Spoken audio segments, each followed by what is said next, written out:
Hello, everyone. Hey there, guys. This is Rita. This is Amanda. And you're listening to I Don't Know Her, the podcast where we talk about women you've probably never heard of. But you should have. And now you will. All right. Amanda told me she's got an insane story for me. Mm-hmm. All right. I do. So let me preface this by saying that I saw this on Twitter. And at first I was like, no way. It was this thread where this woman was like, I just witnessed the most insane white privilege moment of my life. So I was like, oh, what is this going to be like another, like, what was that woman who called the cops? Oh, I can't even remember what they nicknamed her. Remember the one with the cell phone. Like, yeah, and she was like, I'd like to report. So, so I thought it was going to be something like that, or like a white woman throwing a tantrum or whatever. Mm-hmm. But let me just tell you, be prepared for something much crazier. Okay. So this woman was on a plane it was in Phoenix, and they were going to Sundance, the Sundance Film Festival in Utah. Okay.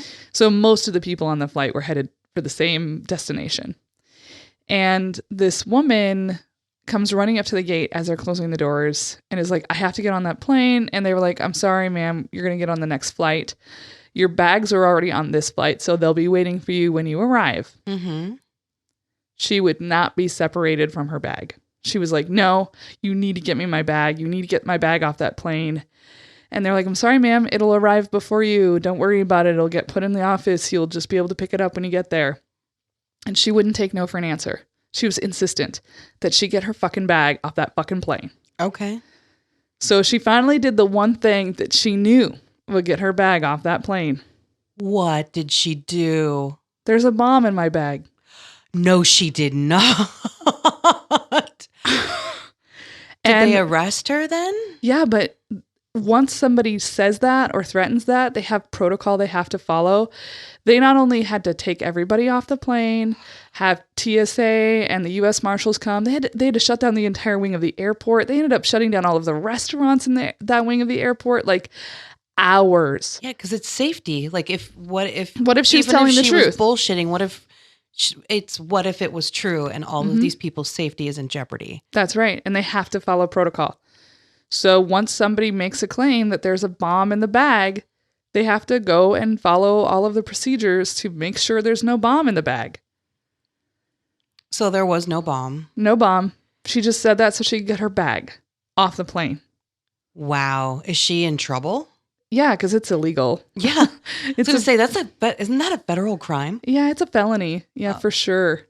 Ah, that is so fucking stupid. Can you imagine having the entitlement to be like, it's not enough that I'm delaying everybody from getting to their destination by arguing with the agents at the gate, but I'm willing to commit a federal crime because I don't want my bag to fly without me.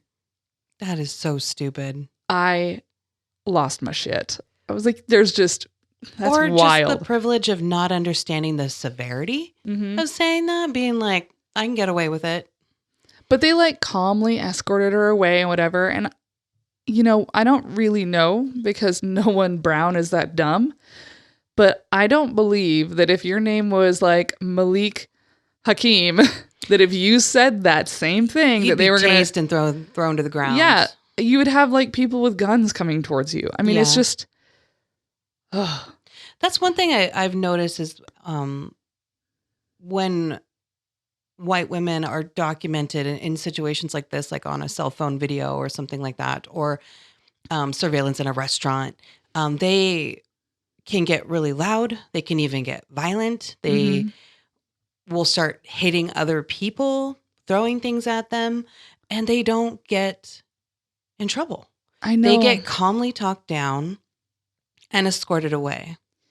Yeah, that has such long-reaching history. It's so ingrained of white women being allowed to be unruly, tantrum-throwing toddlers, and still be allowed to be kept their dainty little flowers. Mm-hmm. But women of color don't get that same right afforded to them.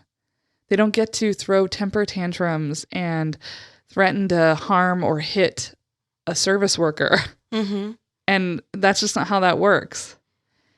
And it really ties all the way back to like when white women would claim rape when they weren't raped and just wanted to get some black guy in trouble, or they really were raped, but it was by their friend who was a white man and they didn't want to get him in trouble. So I'm going to get this innocent person in trouble, which I never will understand. Like that whole history of our country and how we interact with one another, that needs to change. It does. I was really glad that the person who originally posted this thread, I believe, was a white woman. Really? Yeah. Who was like, guys, I'm calling you in right now to be like, don't do this. This is insane. And it really is. Like, that is seriously uncalled for. It is. You wasted all these people's time. You wasted how much money do you think she fucking wasted? You probably, what if there were children that are being led away? There's a bomb on a plane. That's terrifying. That's traumatic. There was a family near the woman who posted about this on Twitter, and they were going to a funeral for a loved one. Are you kidding me? Jesus. And there was probably people on that plane that were on their way to see a dying relative who missed their last window of opportunity because this woman thought her bag was more fucking important. That is insane. It's, what if there was somebody traveling with an organ for an organ transplant? Yeah. I mean, just the fact that you couldn't conceptualize, this woman could not conceptualize that other people matter too. Mm-hmm. And her bag probably isn't on the top of everyone's fucking list. Well, and also, you don't always get what you want. Right? They said no. I think maybe because I grew up with manners, one, and two, with, not a ton of money, I learned that. Question mark? I guess I just don't understand where people don't learn that. It's there. It's out there, obviously. Right. Yeah. And I do think that there is sometimes a generational difference there. How old was this woman? She was definitely probably like 40. Okay. I would say between 40 and 45 based on her picture. Okay. Oh, I can't wait to see her picture. She looks exactly the way I imagined she would look. Really? Yeah. She's blonde, probably pretty wealthy. Like, sometimes you can just tell when someone's wealthy just by looking at them. I'm sure she'll see no jail time. I'm sure she'll pay a fine. Yeah, I don't mind if she doesn't see jail time, but I definitely want her to pay a fuck ton of money. And I want her to be like banned from ever flying anywhere ever again. That seems reasonable. Yeah.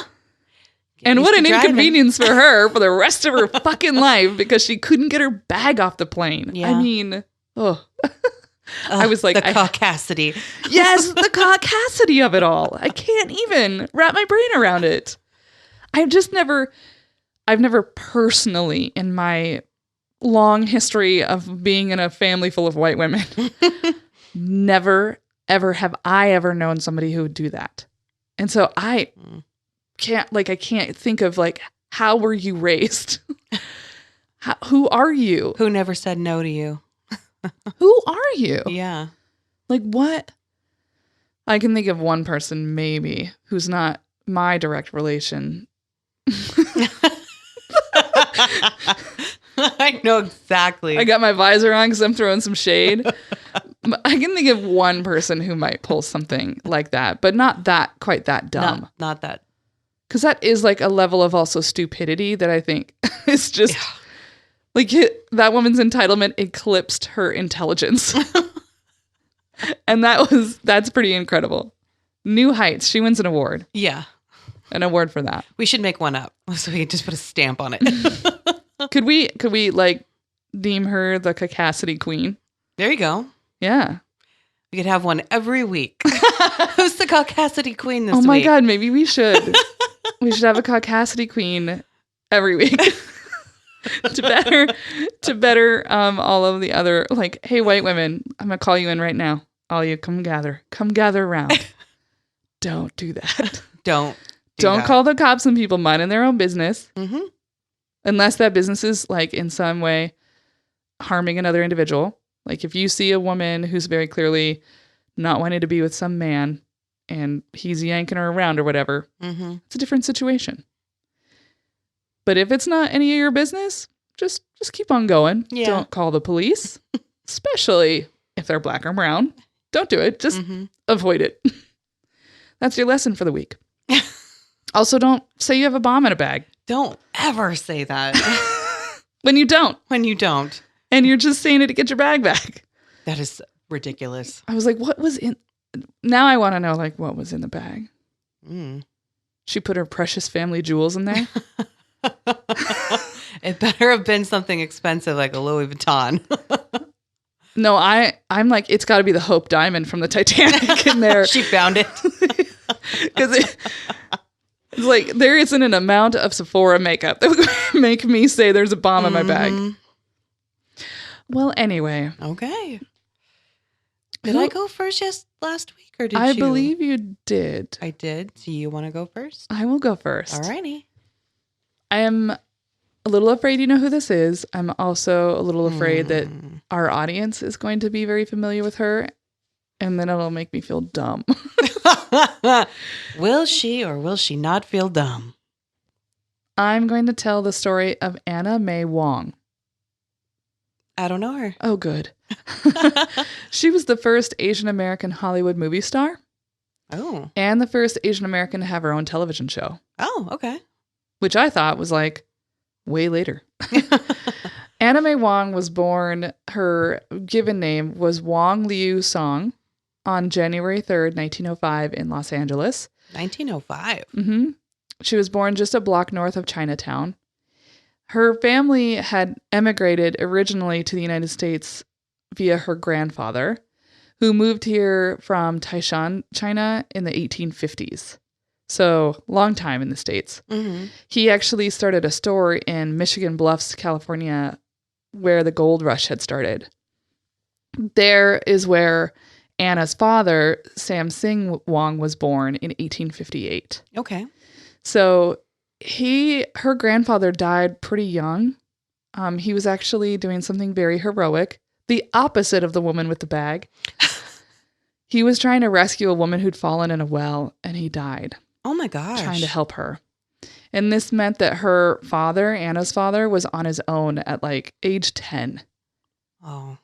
So Sam Sing ended up going back to China for a while as a young man, which you can imagine, like being like 8 or 9 years old. Oh yeah, you're going to need to go home to where your family is. Yeah. So he went back to China, and when he was a young man, he met and married his first wife. Then, I don't know exactly the specifics of how he left that wife, but I don't know if they got a mutual divorce or if he was just peace out. Okay. But he left her and moved to the United States, and he met a woman named Gon Toi Lee and married her. And she was originally from Oakland. She was born and raised in Oakland, California. I love Oakland. Do you? Yeah. I've never been. Really? No, I've never even been to San Francisco. Oh, shit. Okay. I didn't know that. I know. For some reason, I thought you had. Just LA. LA. Okay. And the Gon Toi Lee and Sam Sing Wong, they ran a laundromat in Los Angeles. And together they had 8 children. Whoa. Anna May was their second child. And so again, her born name, like given name, was Wong Liu Song, which meant frosted yellow willows. That's beautiful. Isn't that beautiful? Yeah. But they also gave all of their kids Americanized names. And so hers was Anna May. Okay. They lived in a really racially mixed neighborhood in LA, which it sounded really cool. If I think about like being born in the early 1900s in Los Angeles in a neighborhood that had Chinese, Irish, German, and Japanese people living there. What an incredible mixture. Yeah. So at first, Anna and her older sister, Lulu, had attended public elementary school, but they received vicious bullying and taunting. And that eventually drove them out of school. I was going to say so much that they left, probably. Yeah, I want to actually share some of it with you because Anna actually spoke about it. Okay. This is what she said. "We tried to walk unconcernedly home from school, always with a larger and larger crowd of our tormentors around us shouting, 'Chink, chink, Chinaman, chink, chink, Chinaman,' yanking our pigtails as they called our straight black braids of hair. pushing us off sidewalks into the street, pinching us, slapping us. Every day was one of torture for us. Jeez. It's terrifying. Isn't that? Yeah. That's like terrorism. Yeah. God, those children, all of them. How are you raised? How could you do? Why do you think that's okay? Yeah. Mm-hmm. What if it was happening to you? The girls were then transferred, obviously, after all of this. Their mother was like, no. Mm-hmm. Yeah. So they were transferred into a Chinese Presbyterian mission school in Chinatown, where all of the other students were also Chinese. However, all of their classes were taught in English. But their parents wanted them to know Chinese, so they sent them to a Chinese language school after school.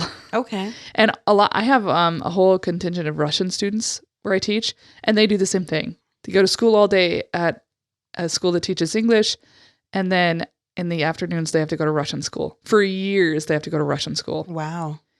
And at their Russian school, they learn not just the language, but also history and culture and blah, blah, blah, so that they don't lose touch with their homeland. Wouldn't that be fun for like everybody to do that? Like, what if I had gone to school and then went and learned Latin American history and Spanish after school? Mm-hmm. When I used to teach on the Northern Cheyenne Reservation, they also did that. Mm. There would be Northern Cheyenne like language classes, Northern Cheyenne culture classes, Northern Cheyenne history classes. And I thought, well, this should be just taught in every Montana school, period. Mm-hmm. But like, I thought that was really cool. And I think if you live in an area that has like a predominant population of, let's say, Latin Americans or whatever, I think that public school should then offer those kinds of classes so that the students don't have to go out and do it on their own. So around the time that Anna was in upper elementary school, the film industry was transitioning from being based in New York to being based in Los Angeles. Mm-hmm. And when that started happening, a lot of films started being filmed right around Chinatown. Oh, okay. And she was like stars in her eyes. And she knew by the time she was 9 that that's what she wanted to do. She wanted to be a movie star. So she started studying films. She would like skip school and go to the movie theater. She would skip school and like hang out in the like background of movie sets when nobody was looking. What? When she was 11, she knew what she wanted her stage name to be. Honoring both her Americanized and birth names, she settled on Anna May Wong. So Anna May was the name that her parents had given her as her Americanized name, and Wong was her actual first name. Okay.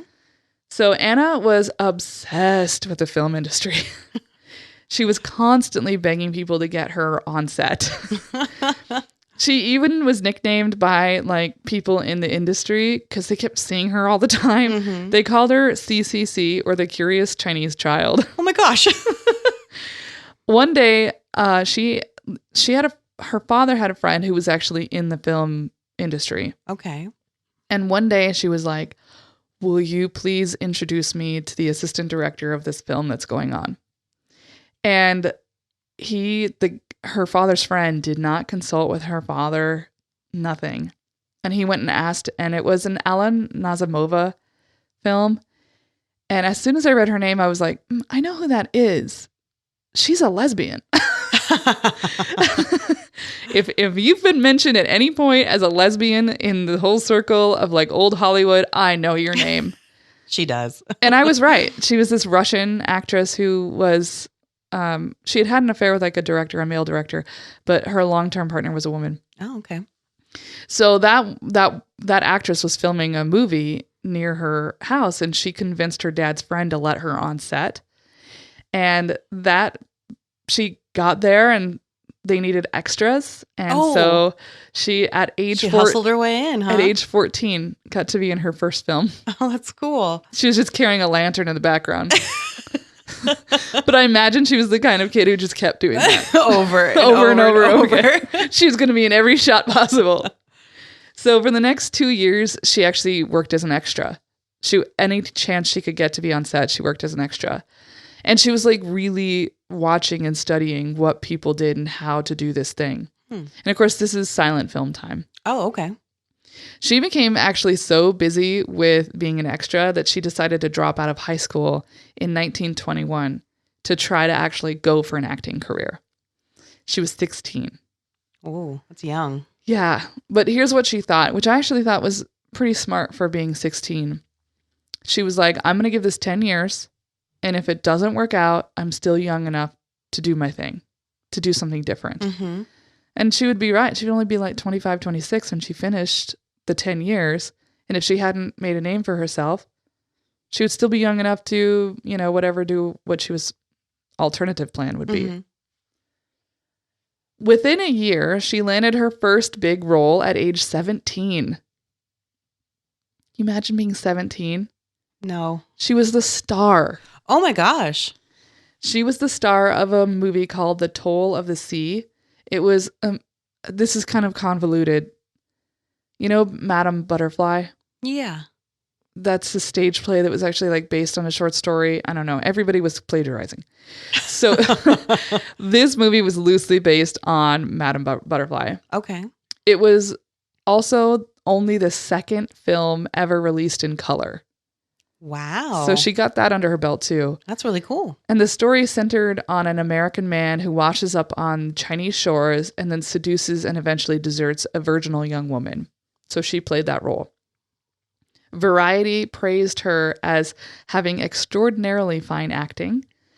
The New York Times, which I actually read this article from 1920 or whatever, 21, Mm-hmm. the New York Times touted her as one of the best parts of the film, saying that her acting was balanced and not overly theatrical. And the reviewer ended by saying she should be seen again and often on the screen. Nice. Not a bad start. No, I mean, get out the gate and everybody's like, you're great at this.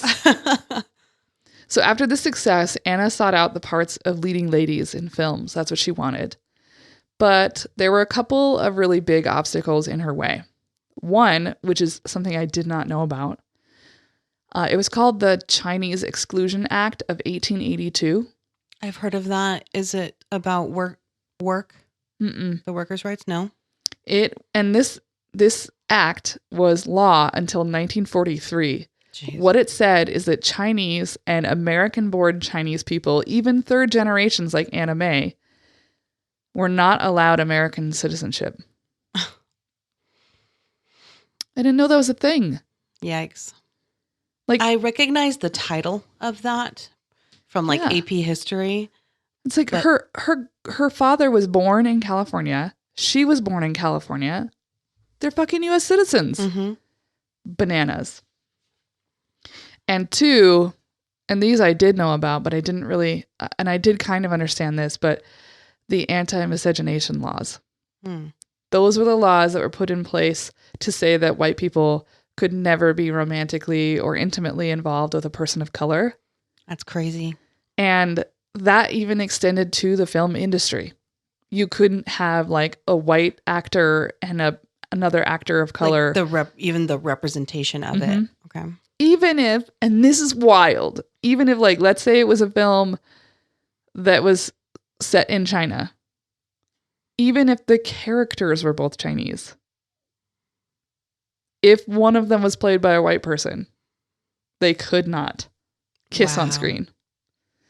Well, that was obviously going to be a big obstacle in her way. Mhm. How can you be a leading lady if you're not allowed to be cast against a white man when they're not allowing men of color to be in leading male roles? Mm-hmm. And that's exactly why those laws and acts are made Mhm. in that way, is to block them from proceeding. Yeah, doing they better couldn't, things. They couldn't be part of this industry, Mm-hmm. not fully part of it. And obviously, it was pretty standard practice to have Asian parts played by white people. Mm-hmm. Yellow face. It was unheard of to have an Asian man play the part of an Asian man if that part was the hero of the film. That is so insane. They could be the leading man if the man was a villain. Right? My head just went 90 degrees. I was like, are you kidding me? It was like The Exorcist in here. Yeah. If the leading part was a villain, it could be played by a person of color. Wow. No uplifting characters for you. No. No, you're never going to be the hero. And in fact, at the time, there was a very famous Asian male actor who was a dreamboat. His name was Sesu Hayakawa. Have you ever heard of him? Mm-mm. I hadn't either. He was mentioned a couple of times in relationship to her. Mm-hmm. So he had, I think, started before her in the industry. And he was very, like, white women were into him. I want to see this guy. And, like, they would flock to the theaters to go watch him on screen. He had this, like, really broody look to him. Ooh. And so he later on was nominated for a Best Supporting Actor Oscar, like, way, way, way long after he'd been in the silent films. But he even talked about he was never allowed to, quote, get the girl. Mm.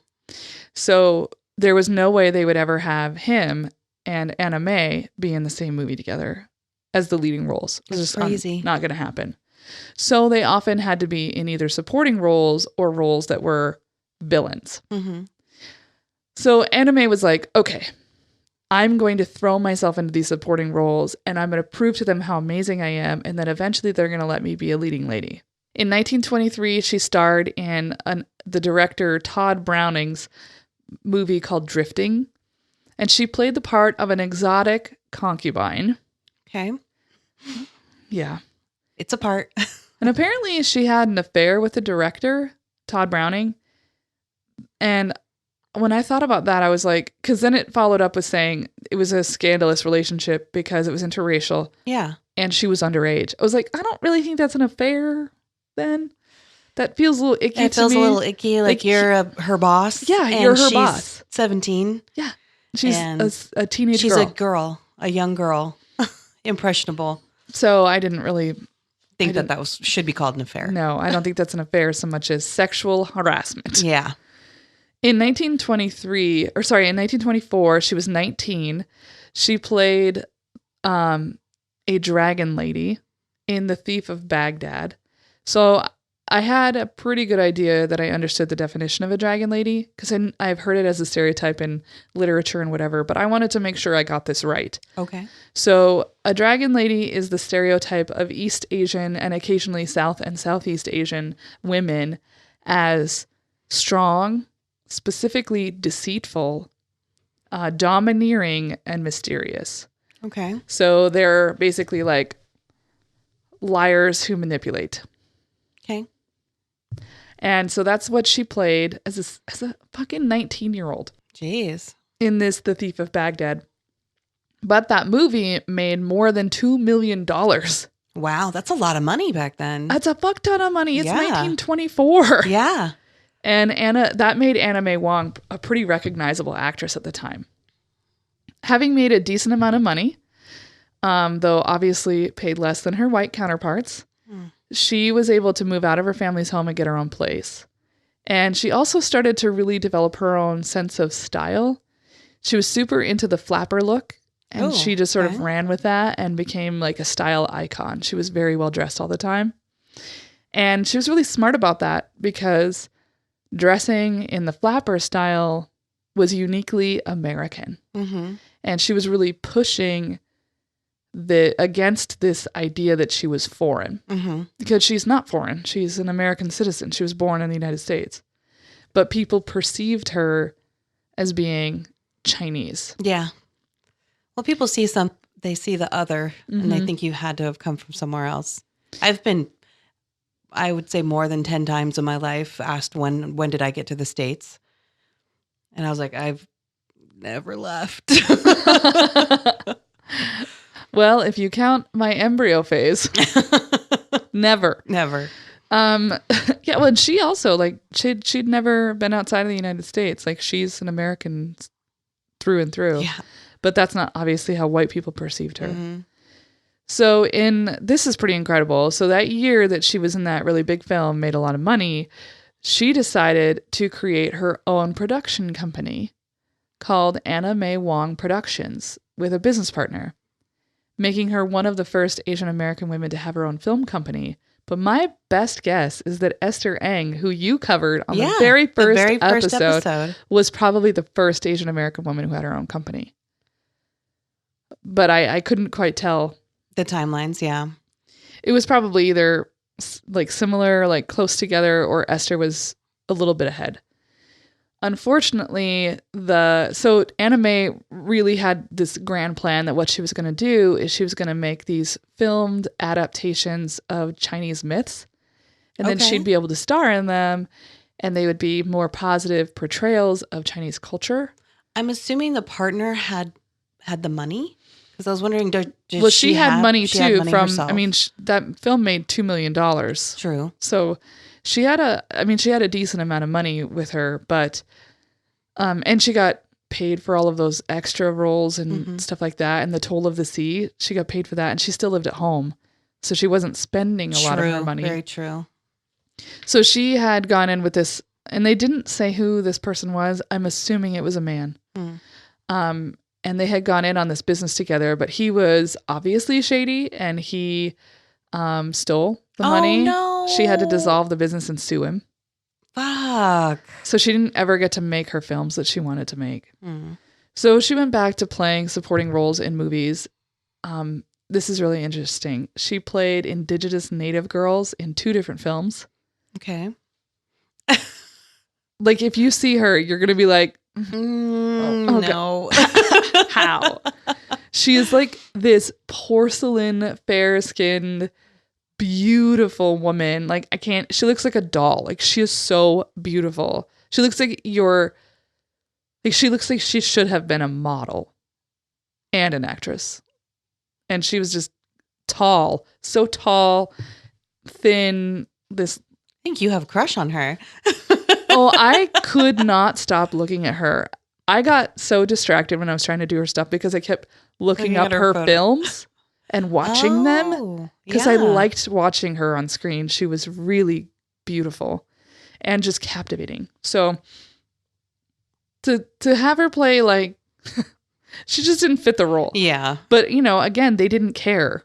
No. They were like, oh, you're an other. You can play any other. Play anything. Yeah.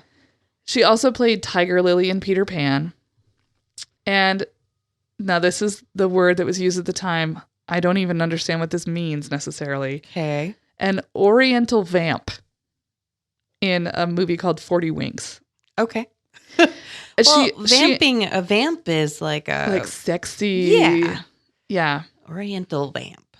It'd be a cool band name. I was just thinking the same thing. I was like, new band name. She was continuing to be lauded as a great actress in the reviews of these films. They were like, oh, you've got to pay attention to her. She's amazing. Watch her in anything she's in. But she was getting more and more upset at the kinds of roles that she was getting. She was like, if I'm so good, cast me in something that matters. Yeah. Or if you're saying keep an eye on her, then put me in a fucking movie with a lead role. So she tried to do something else. So she set out with a traveling vaudeville circus tour filled with actors. Okay. But it was not a success, and she came back to Los Angeles, and she kept being typecast over and over again. So after about 2 or 3 years of being fucking frustrated as hell, she was like, I'm leaving. I'm going to Europe. Oh. So in 1928, she left for Europe, and this is what she said at the time. I was so tired of the parts I had to play. There seems little for me in Hollywood because, rather than real Chinese, producers prefer Hungarians, Mexicans, American Indians for Chinese roles. And of course, vice versa. Yeah. Anna May was very successful in Europe. And like the section on her time in Europe was very long, and I did not want to talk about all of it because it was like she was in this film and then it did this much money and it did that. And I was like, oh God. So I'm going to just sort of briefly. Yeah. Like collapse a lot of that. Okay. So she was pretty successful in Europe. She even learned to speak fucking German. Ooh. Fluently. That's awesome. So she spoke Chinese, German, and English. And English. I almost said American like a fucking idiot. However, you caught yourself. I did. I caught myself. Here's something super frustrating. So she's in Germany doing these roles in German. She's coming from Hollywood. Okay. In the German press, they never, ever talk about her being American. She's Chinese. She's like, bitch, I've never even been to China. Yeah. Like, it was just bizarre. But she was offered leading roles. Take what you can. Yep, she starred in German films and in an operetta, which I assume means she could sing too. Wow. And they called her powerful and deeply moving in the German press. So while she was in Germany, she met and became close friends with a woman named Leni Riefenstahl, who I'd never heard of, but I found out was an actress who had ambitions to be a director and eventually became a very successful director. Okay. So maybe someday I'll talk about Leni Riefenstahl. It's quite a name. Isn't it? Yeah. Anna May also met Marlene Dietrich. She did. Doesn't she come up all the time She for does. us? Yeah. Someday I'll just have to do her. So the three of them forged a friendship together, and this often fueled rumors of That they were in a relationship. lesbianism. Dun, dun, dun. Which, unfortunately, because Anna May was Asian American, fed into that stereotype as like being deceitful, because obviously being gay itself was a deceitful, deviant behavior. So that wasn't great for her reputation or her career. And of course, it didn't really affect Marlene's. Really? Like Marlene Dietrich was a high-powered star. However, there's a whole situation with the fact that the studios owned actresses. That's real shitty. Mm-hmm. In 1929, Anna May played the second to the lead in against this woman named Gilda Gray in a film called Piccadilly. Anna totally stole the show. She completely upstaged her co-star, and she walked away as the most memorable part of the movie. She played this very sensual, sexual woman in the film, of course. Mm. And the filmmakers had even planned to include a scene of her kissing her white co-star. Oh. But it was cut before the film was released because it had garnered so much controversy. But this film was eventually restored and has become known as one of her best performances. So Anna then starred in her first talkie called The Flame of Love. She actually recorded it. Are you ready for this? Mm-hmm. In French, English, and German. The same movie in 3 different languages? Yeah. Holy crap. Yikes. Like the amount of obstacles that she jumped over to try to prove herself is just incredible. So that same year, this is like a kick in the fucking face. What? That same year, Paramount Studios was scouting for great European talent. And despite the fact that Anna May was American, they were discovering her in European cinema. Okay. So they wanted to sign her. They saw her and they were like, you need to come into our films. You're great. And she was really reluctant. She's like, I don't know if I want to go back to the United States. Well, I would have that mistrust because of how everything was going against her. And then too, that person stole money from her. And she wasn't getting the roles she wanted. Mm-hmm. So they promised her that she would be given lead roles and the top billing. Okay. So that means she would be the first name on the poster. Oh, wow. And the first name on the credits. Like she would be the main. So she decided to return to the States. That was a deal she couldn't turn away. The year she returned, her mother was hit by a car and killed in front of their house. Oh my gosh. Isn't that awful? That is awful. And Anna May moved back into her family's home and was taking care of her younger siblings financially and emotionally. And she was like paying for them to go to school and stuff. So she had this like terrible stuff going on in her personal life. Mm-hmm. And she was still trying to rise in her stardom. You know, she really wanted this role. And Paramount kept their promise. She was the top billed actress in a starring role. However, the role was yet another stereotypical depiction of Asian women. Mm. She played the vengeful daughter of Fu Manchu in Daughter of the Dragon. Okay. It was the one and only time she was able to star alongside an Asian actor, Sesu Hayakawa. Oh, they were in a movie together. Okay. They were the villains. Oh, okay. Even though she was considered the star of the show, get this shit. She's the star of the show, top billed name, She's on the poster. This huge picture of her is the main picture. However, she's like painted green and looks evil. It's not great. But she's the biggest. Most important. She got paid $6,000, while Sasu made $10,000, and their white male counterpart, who was in the film for just 23 minutes, was paid $12,000. Oh my gosh. The layers. Outrageous. Just outrageous.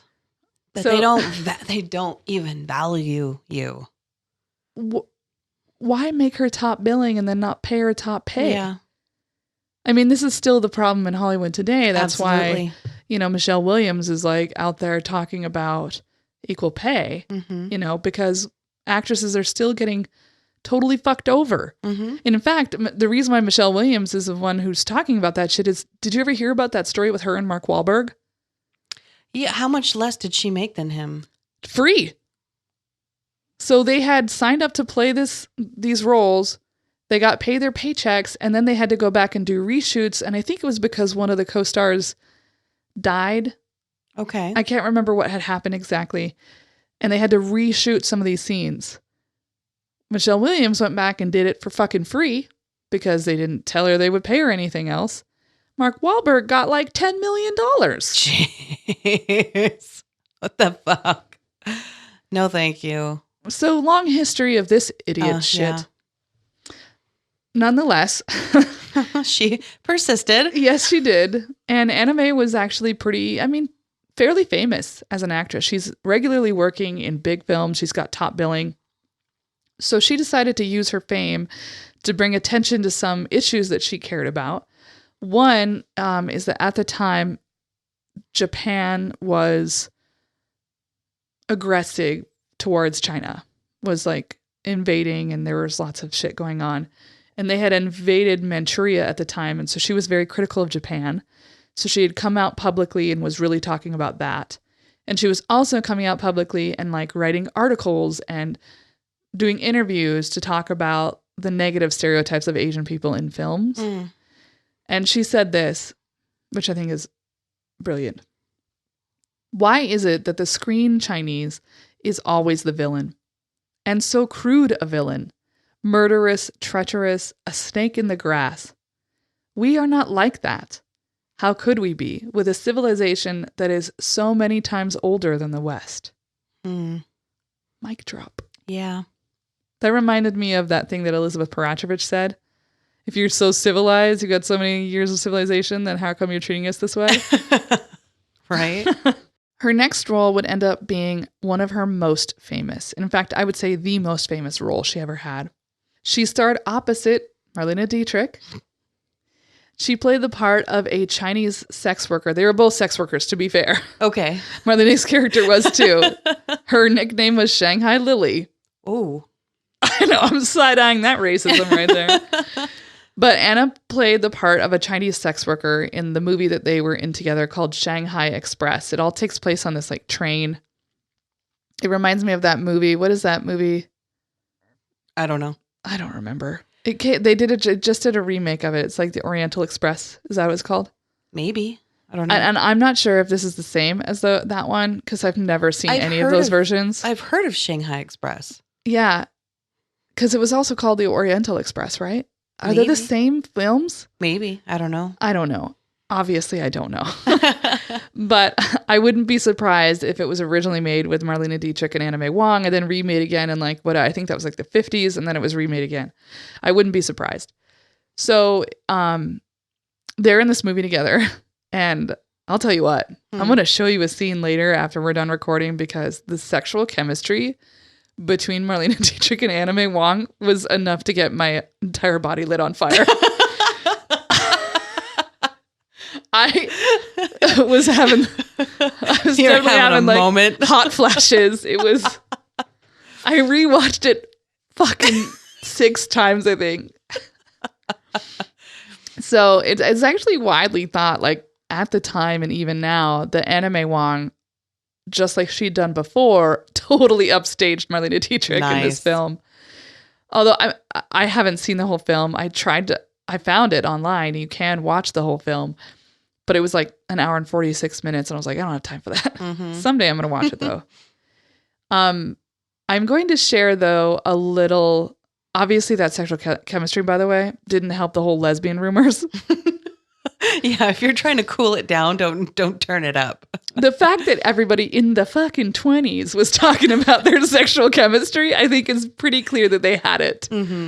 So I'm going to play a little clip though from a documentary that talks about this role that she played, but also I think really encapsulates who she was as an actress in this era. Okay. What I think is very fascinating about that film is that I really do think she held her own against an acknowledged world-class diva. She worked.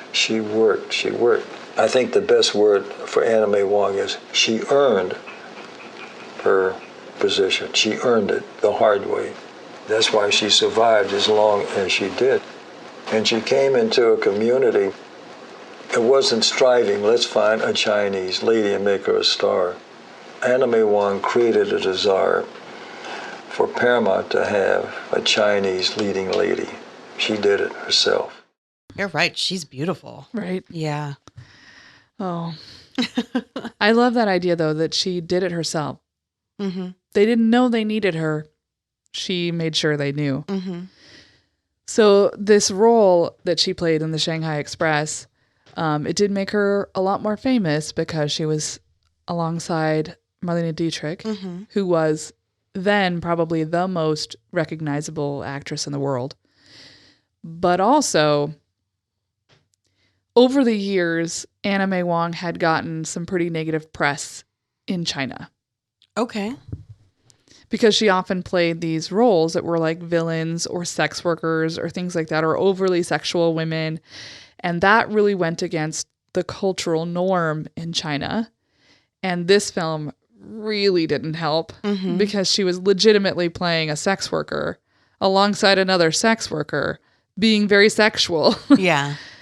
And again, was not like they weren't the heroes of the film. And that just really cemented her in a lot of negative Chinese press. There was actually kind of like a tug of war that happened in the Chinese press about her because they wanted to acknowledge this woman who came from China, technically didn't come from China, but, they believe like came from China, and like claim her because she's this famous actress. But at the same time, her portrayals of Chinese people were so negative that a lot of her films ended up not even being able to be shown in China. What a terrible rock and a hard place to be stuck in between. Yeah. It's like you're just, she'd be more than willing to do better roles, but they're not there for her. So she's taking what she can because she's trying to live her dream. And then she's being judged on both sides where people are wanting her to portray something that she's not. And then the people that see that are mad at her because of what she's putting forward. It's like she can't win. Yeah, there's no pleasing anybody, including herself. Because she's not really doing what she truly wants to do. Well, and things weren't getting easier for her either. Suddenly she was starting to be turned down for roles that were Chinese. Okay. An MGM exec once told her this. She was too Chinese to play a Chinese. What the hell does that mean? That means that you look too much like the character. Like the character and your ethnicity, and we want to make you look more white. So, once again, she's like, fuck this place, and left for Britain. Yeah, I would. And she toured in some vaudeville shows, she made some films, and finally got an on-screen kiss with a white husband. Ooh. I was like, whoa, Britain was ahead of the time. Yeah. But she was still waiting for the role that would put her on the map and that would make her proud. So in the 1930s, one of the best-selling novels in the world was called The Good Earth by Pearl S. Buck. Have you ever heard of it? Mm-mm. I know about it because I think I read it in high school, but I don't really recall it very well. But Pearl S. Buck won the Nobel Prize for Literature for that book, and making her the first woman to do so. Okay. And Pearl S. Buck had grown up in China. She was a white woman, but she had grown up in China. I think her parents were missionaries, and she loved China and Chinese culture. And as I would say as misguided as she was, at least she was not like just writing fantastical things out of her brain that weren't true. Mm-hmm. And for one of the very first times, she wrote this novel that was set in China, and it was about this Chinese family, and like all of them were just complex characters living out a family drama. And it was being optioned into a movie. And Anna May, even before it had been optioned into a film, she had wanted to play the part of the main character. The main character is a woman named Olan, and she wanted that part. And in fact, all of these like industry newspapers in Los Angeles, and even the Los Angeles Times, when it became news that they were going to make it into a movie, they all said, oh, this part is definitely meant for Anna May Wong. She's desperate, wants to play this fucking part. This is the part that was made for her. This is the part she's waited her whole life to play. However, the studio passed her over. Oh my gosh, for who? They had already cast a white man to play the lead role of the husband. And there was no way. So they weren't going to put her in the lead role of the woman. So instead, a white woman named Louise Rayner was the one who played Olan. And of course, at the time, there was this thing in film called the Hays Code of Conduct. And one of them in there was like, you cannot cast mixed race couples, period. So they offered her a part in the film, the part of a character named Lotus. Lotus was a deceitful girl who destroys the family and seduces the family's son. Okay. Anna May Wong was furious. I'd be over it. I'd say no. She refused. Good. And she told Irving Thalberg, who at the time was the most powerful man in the entire film industry, this. If you let me play Olan, I will be very glad. But you're asking me, with Chinese blood, to do the only unsympathetic role in the entire picture featuring an all-American cast portraying Chinese characters. She called him out. Yeah. Louise Rayner, the one who portrayed Olan, the role that was meant for Anna May Wong, went on to win the Best Actress Oscar for that role. Oh, jeez. Oh, the burn. It burns. In 1934, Anna May's father left the United States and returned to China. And he took some of her younger siblings with him, the ones that were not adults.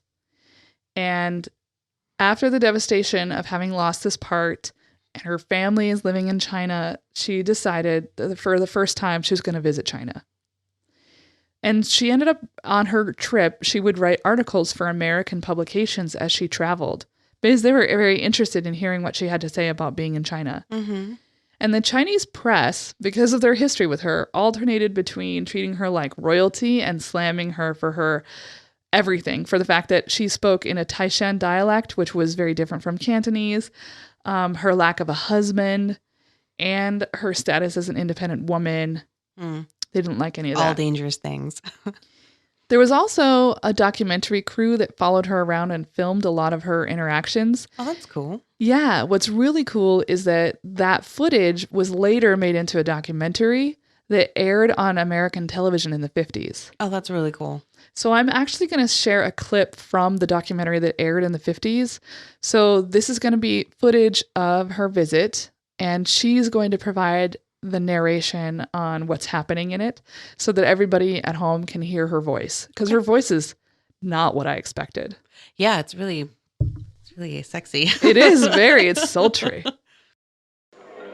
Now for the great adventure to see my father that I haven't seen for a long time. And we get there by train, bus, and foot. And there is our old pappy. And rearing up is Richard, our youngest brother, and my sister Ying. He is so delighted and beaming as he greets us. We go to the village, and the people are curious and come from miles around to see what a movie star looks like. This is one of my favorite pictures of my father. He was so happy that day to be surrounded with his family from the West and the East. Although I've been to many, many places in the world, this first and only trip I made to China was the most meaningful. That's really cool. It's shot really well. It really is. What do you think about her style? Oh, it's on point. I was like, that dress. Oh, that Yeah. dress. Her And- silhouette is lovely. I didn't show you the clip that came before that, but before that, there's like a close-up of her talking to the Chinese press, and her makeup is flawless. Her hair is flawless. She looks like this breezy, beautiful, ethereal woman. And I was like, oh my God, like the fact that she couldn't get leading roles, it was really frustrating because she was so Fascinating captivating watch. to look at. So when she came back to the US, oh, by the way, at this point in life, you can imagine that she's pretty fucking depressed. Yeah. Her family lives in China. She can't get the role she wants. Mm-hmm. One thing that I didn't put in here, but I read it in the New York Times. So I have a subscription to the New York Times, so I can search their archives. Okay. So I just typed her name in, and one of the things that came up was an article, and no one mentioned this anywhere else in any biography I read, but I found it. And it was that her younger sister, one day this is when her dad still lived in the States. Mm-hmm. They were all having like breakfast together. The sister got up to leave the table, and she went into the garage and she hanged herself. Oh my And gosh. they found her like an hour later when they went looking for her. And so like her sister is dead. Her parents like her mom is dead. Her dad moved back to China. You know, she has no one around. She can't get the role she wants. She lost the role of a lifetime. Mm-hmm. And it went to someone who didn't deserve it and who went on to win an Oscar. Mm-hmm. You can imagine that Life sucks right now. So she's drinking a lot. Oh, okay. She's smoking a lot. She's drinking a lot. And it even had made it into some of the like Chinese press gossip. So she comes back to the States and she's feeling completely defeated. At that point, when you signed with the studio as an actor, you were required to do whatever your contract said. So she had a certain number of films she had to film no matter what. But she's fucking pissed. Mm-hmm. So she comes back and she says, I'm going to finish my contract, but I'm going to only do B movies. And B movies were these like terrible movies that they would shoot and film, whatever, really quickly to make a buck. And they were always terrible. Mm-hmm. And despite the fact that they weren't great films and they were often hated by reviewers, Anna May enjoyed doing them because for the first time in her career, she got the chance to play roles that weren't stereotypical. In a movie called Daughter of Shanghai, she actually got to be the heroine. Oh, wow. In fact, they rewrote the script so she could be. Anna was becoming also at this time more active in the Chinese American community. I don't know if it was because she went to China and saw what was happening, but something in her really decided that she needed to be more politically active. And imperialist Japan was becoming increasingly aggressive towards China. So she started auctioning off her costumes from her career and donating the money to support Chinese refugees who were escaping. She also starred in 2 anti-Japanese propaganda films and donated her salary to the United China Relief Fund. Wow. She helped. Yes. And Anna May all but left movies altogether in the 1940s and instead started doing real estate investments around LA and Santa Monica. In 1951, so now we're like so she's hardly done any films at all for years. Yeah. In 1951, there was a company called Dumont who made televisions, and they decided to create their own television network. Like, well, we put out TV, we're going to make TV. So they decided to create a network, and because they were not like the big like NBC, CBS, and then eventually ABC, these guys were like pulling their peanuts together to put together a network. They were putting things together that was like not like anything else on television. So they approached Anna May and they said, we want to give you a show. A show? Your own television show. Wow. So they gave her a television show. It was like a hour long, aired once a week, and it was called The Gallery of Madame Liu Song, which was her original birth name, right? Oh, okay. So she played the title character, and the title character was this woman who was an art dealer who becomes involved in mystery and intrigue and detective work. Like, it reminded me of, it was Jessica Fletcher. What was that? Jessica Fletcher? God, we just watched it. Abby and I watched all of the seasons available on Amazon Prime. They're terrible, but fun. But yeah, so Murder, She Wrote. Oh, okay. Yes. So that's what it reminds me of. Instead of a writer, it's an art dealer. Same thing. Mm-hmm. But the show obviously was canceled after only 10 episodes. And here's the funny thing is that whole network folded and nothing of that show remains. Some of the stuff from the network had been able to be kept, but not even a script is still in existence. And it's rumored that everything from that network was put on a barge and dumped into the Hudson River in New York. Why would you do that? I don't know. I feel Put really it on weird. a barge. But the show did exist. It happened. And that meant that Anna May Wong was the first Asian American to have her own television show. Wow. It's the 50s. She's been drinking now for like 15 years. Her health is deteriorating. She even starts having internal hemorrhaging. Oh, Jesus. She was still appearing every once in a while on television shows. And in 1960, she received a star on the Hollywood Walk of Fame. And there's this really cool sculpture called the Gateway to Hollywood, and you enter through it to get to where all of the studios are. And it was made in like the 60s, I think, maybe later. But it's these 4 pillars, and each one of them is a different actress. And one of them is a Hispanic actress named Dolores Del Rio, which someday you should do her because I've never heard of her before. Me neither, yeah. Dorothy Dandridge, who is a black actress, and Mae West, who is white. And then the 4th one is Anna May Wong. Oh, that's really cool. Her last film role was in a movie called Portrait in Black, and even then, she could not escape stereotypes. The film's press release, so the film company, put out a press release, and they wanted to explain why she had taken such a long absence from movies. And so they said this.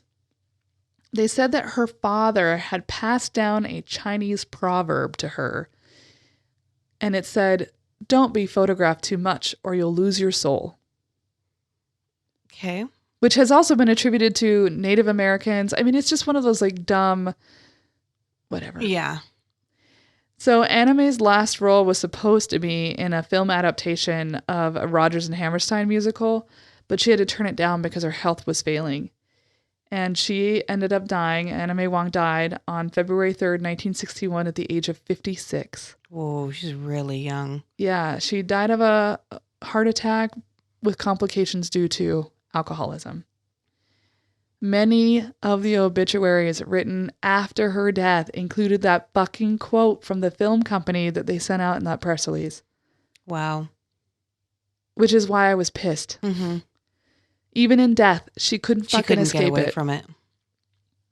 So despite falling into relative obscurity in the mid-20th century, Anna May Wong's impact on cinema, and especially Asian American portrayals, lives on. The Anna May Wong Award of Excellence is given out every year at the Asian American Arts Awards. She's also been the subject of many poems and songs, and had 2 biographies written about her in the 21st century. Her films also saw a resurgence in popularity when she was the center of some career retrospectives at the Museum of Modern Art and at the American Museum of the Moving Image. Just this week, on January 22nd, 2020, Anna May Wong was the featured Google Doodle. Oh, I think I saw that. Mm-hmm. Yeah. Okay. That's why I did her. Okay. And that was because they were commemorating the 97th anniversary of her first major film, The Toll of the Sea. Anna May Wong was never given the opportunities she deserved, but her talent and star power lives on. She is electrifying on film, an incredibly captivating and beautiful actress. She draws your eye to her and it never leaves. We'll never know what she could have done in film had she been given the role she wanted and deserved. Nonetheless, she is an icon in film and fashion, especially for Asian Americans.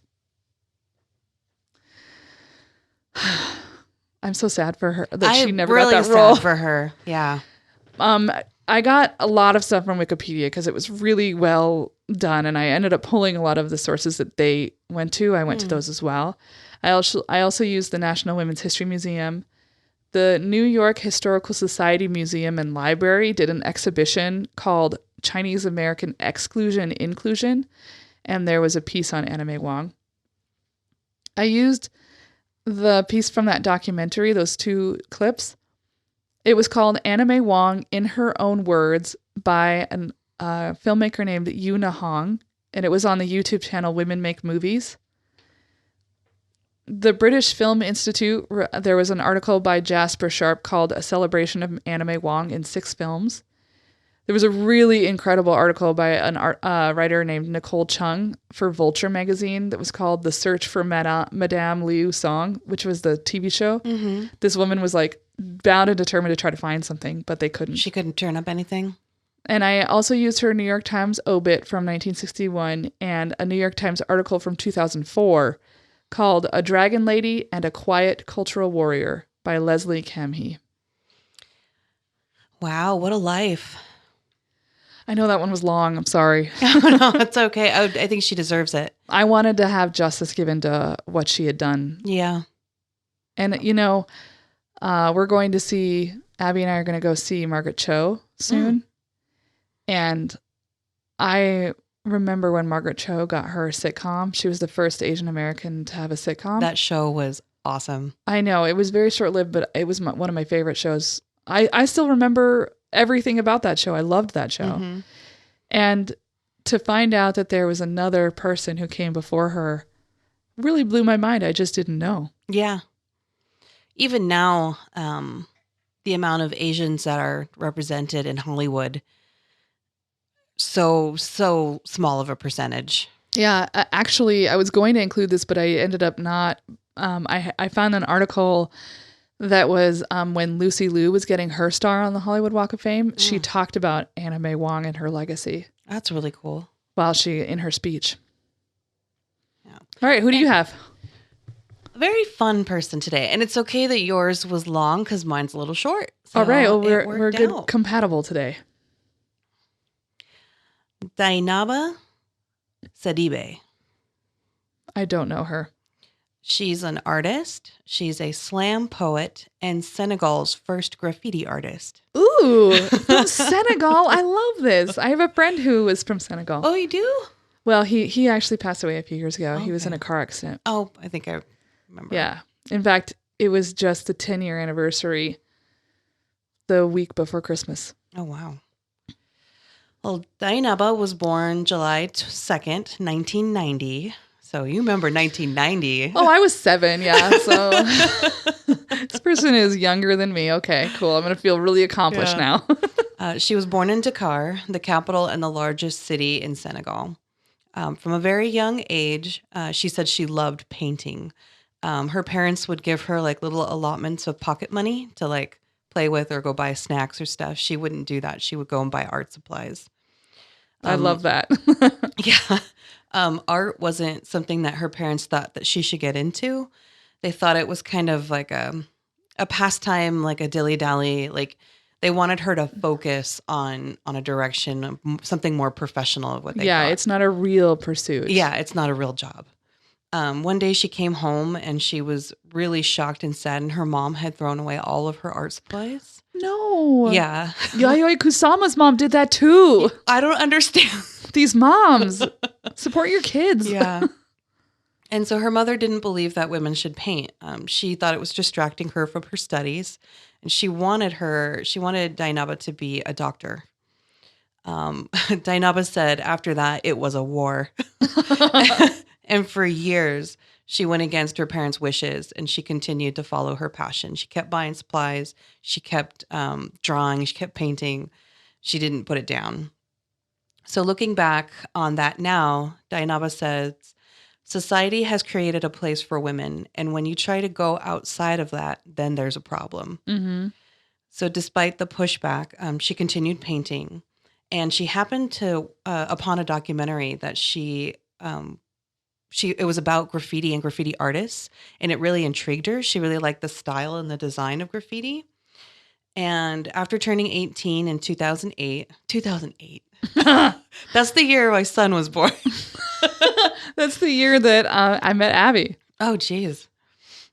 She decided to give doing graffiti a shot. And so actually in Senegal, there is a huge resurgence of graffiti art. Or I wouldn't say a resurgence, but maybe like it's something that they've discovered. A beginning? Yeah. A beginning, yeah. Which is crazy because graffiti has been in America for so long. For decades. Yeah. So she fell in love with hip hop culture and slam poetry. And through graffiti, she said, I found I could express myself better on a wall as there was more space than a canvas. She learned the technique thanks to fellow members of the hip hop community and a center called Africulture Ban. Africulture Ban. It's a hard word. It is a hard word. Is it like a smash word? Like it's like three words put together? Africulture Ban. And that is located outside of Dakar. Her mentor and one of the center's president, he goes by, he's a rapper. He goes by the name Matador.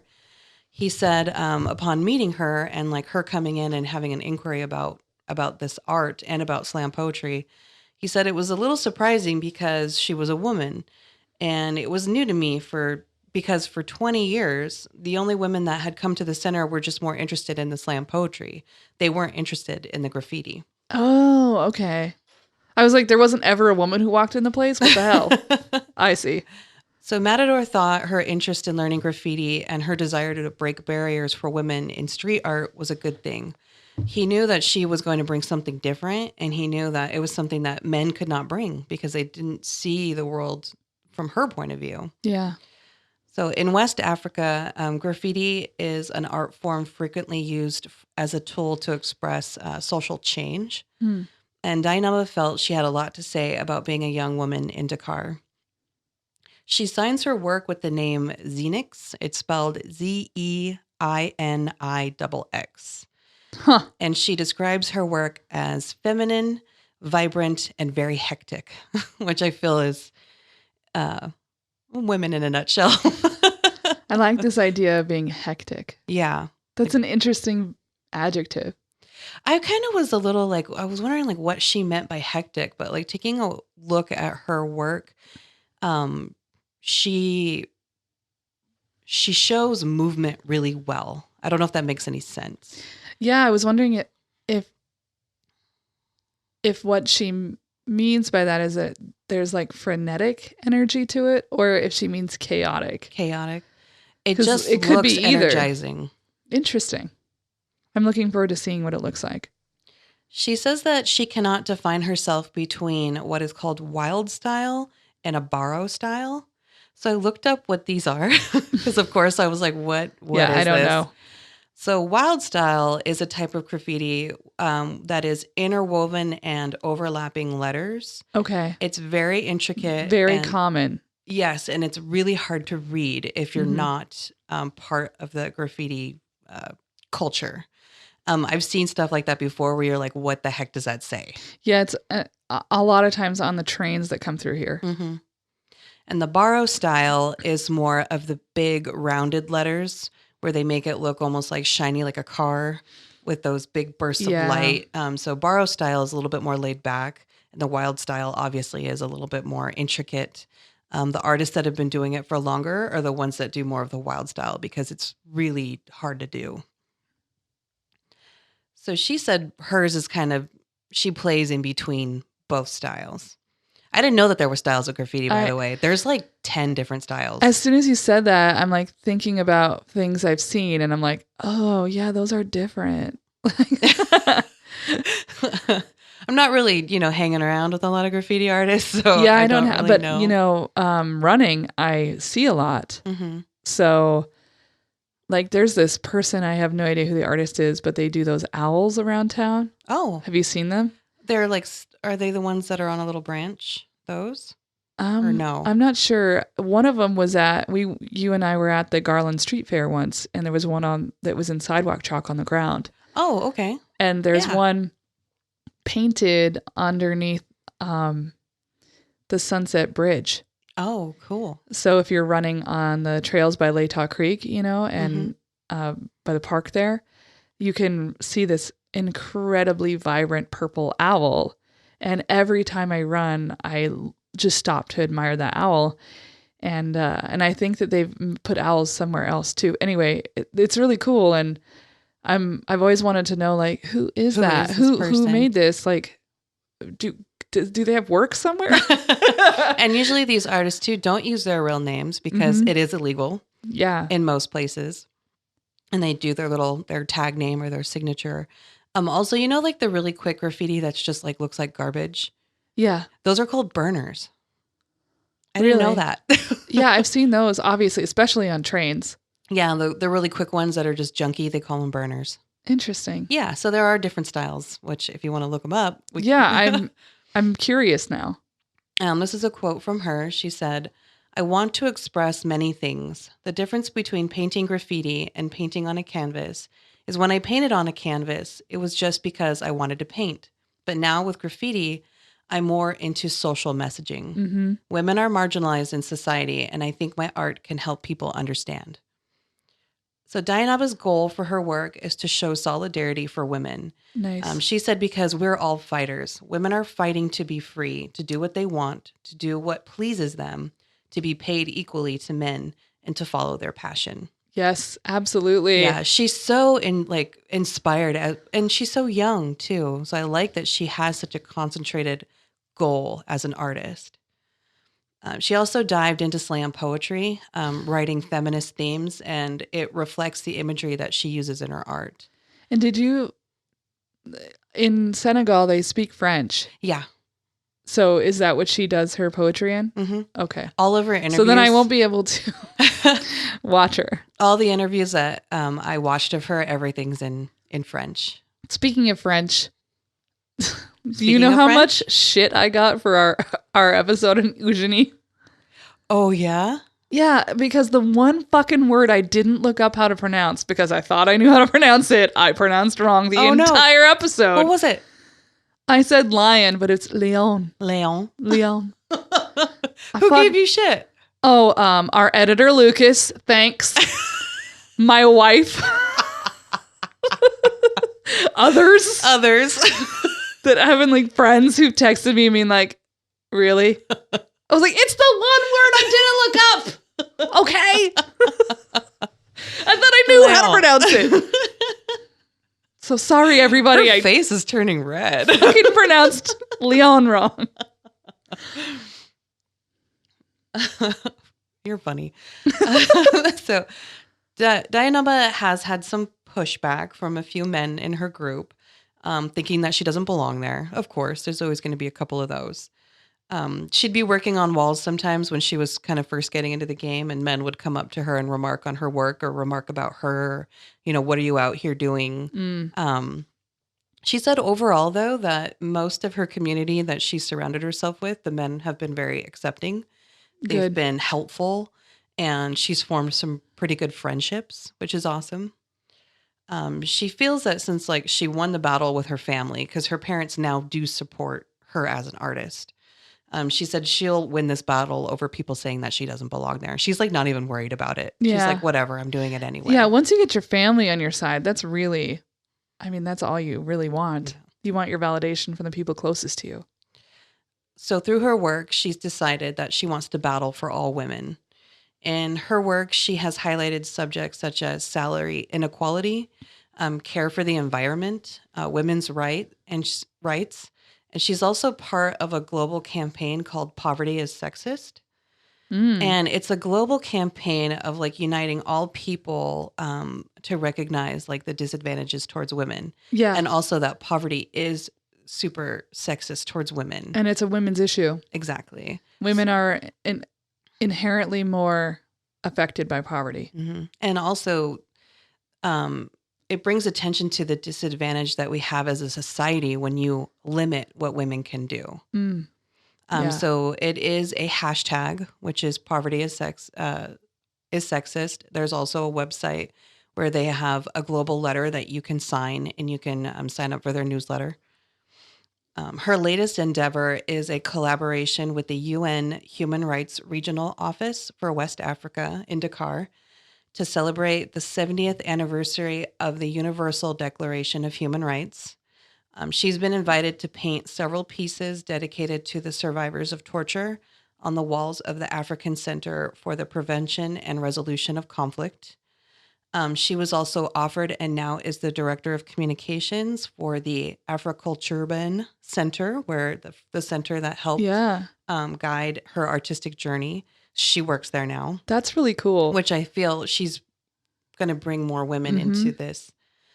I'll end with a quote. I watched a YouTube video interview with her for World of Women. It says, "My advice to the new generation of women is no matter who you are, whatever you do, wherever you are, make your own decisions.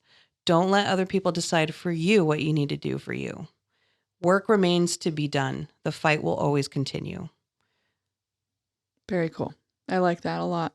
She also said one thing in the interview that was, I feel like people take this the wrong way all the time when I say it, but she said, put yourself first before others. It's not a selfish thing. Like, take care of you so that you're okay inside and outside, and that you can project that. I 100% believe that. That's the whole reason why they tell you on a plane, full circle, to put your own mask on before you put on somebody else's. Because if you can't breathe, you can't help people. So it's the same idea in life. If you can't breathe, if you can't move forward, if you're not healthy, if you're not well, you can't help anybody else. And you're more of a burden in that way too. Yeah, I think it's just a good idea to make sure you're okay, then make sure they're okay, and help them be okay. I like that she said that too. She said it with confidence, and just that you could see in her mind that that is a fact. And I feel like she's going to be able to help so many other people because she's taking care of herself first.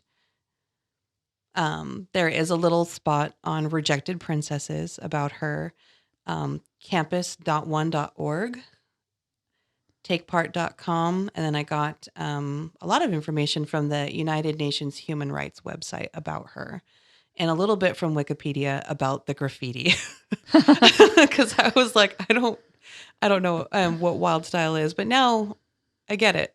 You said that they were going to be celebrating the 70th anniversary of the International Human Rights. Yes, and that was actually in 2018. Yeah, I was going to say, I feel like that was a while ago. But I have a tattoo commemorating that. You do? I do. Where is it?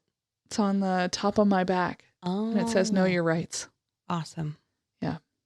Well, I was quite taken with this young lady, and I can't wait to see what else she does. Yeah, what else she does with her life. Mm-hmm. That's great. I hadn't even thought about doing a slam poet. And now I have like so many ideas in my head, because there was a brief moment in my life when I thought I could be a slam poet.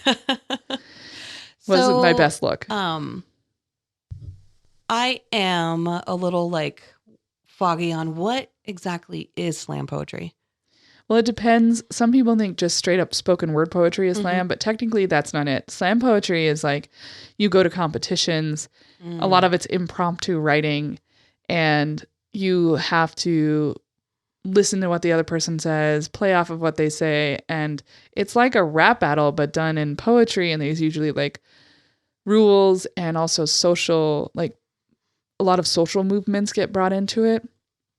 It's really neat. Interesting. There used to be a slam championship, and I don't think it exists anymore, called the World Poetry Bout Championships.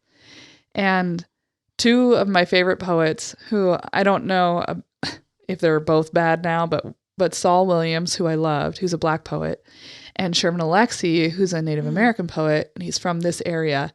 He's now disgraced, unfortunately, for being a sexist, gross guy. Hopefully Saul Williams isn't. I haven't heard anything, but they competed against each other in like 2002 or something like that. And that I have it on VHS tape. and it is glorious to watch them. Awesome. Sherman Alexie won. Well, I will make sure to include some of her art as well. Yeah, on our I would love Insta. to see that.